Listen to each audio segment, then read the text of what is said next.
దత్తాత్రేయుడు మీ అందరికీ తెలుసు.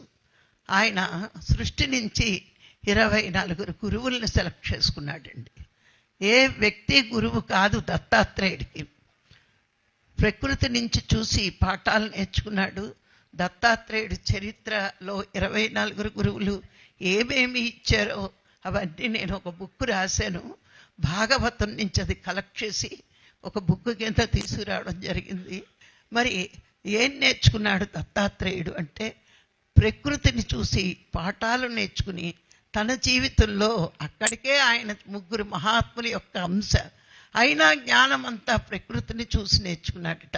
మనము కూడా ప్రకృతిని గమనించినప్పుడు భగవంతుడి సృష్టి, భగవంతుడి గొప్పతనం అర్థమవుతాయి.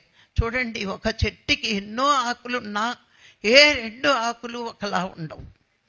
సృష్టిలో ఎంతోమంది మానవులు ఉన్నారనుకుందాం, పోన ఆకులు మానేయండి, ఏ 2 మనుషులు ఒక పోలికతో ఉండరండి.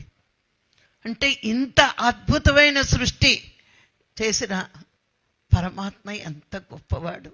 మనం ఒక పని చేస్తే మనకి ఏ కళ లేదు, అందం చందం ఉండదు, కానీ ఆయన ఎంత అద్భుతమైన సృష్టి ఇచ్చాడు.